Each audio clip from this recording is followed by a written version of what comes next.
Hello friends, ഞാൻ അജയ്. എല്ലാവർക്കും അറിയാം ഏഷ്യ വേൾഡ് കപ്പ് മാച്ച് വരാൻ പോകുന്നു. സോ ആ മാച്ചിന് നമ്മൾ ഫ്രീ ആയിട്ട് എങ്ങനെ വാച്ച് ചെയ്യാം നമുക്കിന്ന് കാണാം. അതും ഫോണിൽ നമ്മൾ ലൈവായിട്ട് ഫ്രീ ആയിട്ട് എങ്ങനെ വാച്ച് ചെയ്യാം നമുക്കിന്ന് കാണാം. വരും വീഡിയോയിലേക്ക് പോകാം. സോ ഫ്രണ്ട്സ്, പ്ലേ സ്റ്റോറിൽ പോയിട്ട് സെർച്ച് ചെയ്യുക സോണി ലിവ്. സെർച്ച് ചെയ്യുക, എന്നിട്ട് സോണി ലിവിൽ ക്ലിക്ക് ചെയ്തിട്ട് ഇൻസ്റ്റാൾ ചെയ്ത് കൊടുക്കുക. സോ ഞാൻ ഓൾറെഡി ഇൻസ്റ്റാൾ ചെയ്തിട്ടുണ്ട്. സോ അതിനെ ഞാൻ ഓപ്പൺ ചെയ്ത് കാണിച്ചു തരാം.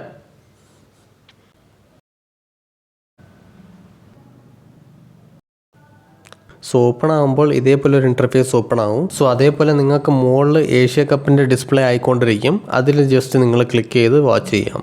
ഓക്കെ, അതും ഡിഫറെൻറ്റ് ലാംഗ്വേജസിൽ നിങ്ങൾക്ക് വാച്ച് ചെയ്യാൻ പറ്റും. ഓക്കെ, ഈ വീഡിയോ നിങ്ങളെ ഫ്രണ്ട്സിനും കൂടെ ഷെയർ ചെയ്ത് കൊടുക്കുക, അവരും അറിയട്ടെ. ഓക്കെ, അതേപോലെ ടി വിസിൽ ഏതൊക്കെ ചാനലിലൂടെ നമുക്ക് കാണാൻ പറ്റും എന്ന് ചോദിച്ചാൽ എല്ലാ സോണി സ്പോർട്സ് നെറ്റ്വർക്കിൽ കിട്ടും. ഓക്കെ, സോ ഓക്കെ ഫ്രണ്ട്സ്, ഈ വീഡിയോ ഇഷ്ടപ്പെട്ടാൽ ലൈക്ക് ചെയ്യൂ. ഇനി ഇൻട്രസ്റ്റിംഗ് കാര്യങ്ങൾ അറിയാൻ വേണ്ടി നമ്മളെ ചാനൽ സബ്സ്ക്രൈബ് ചെയ്യൂ. ഇനി നമുക്ക് ഇനി ഒരു ഇൻട്രസ്റ്റിംഗ് വീഡിയോയിലൂടെ കാണാം. അത്രയും ബൈ.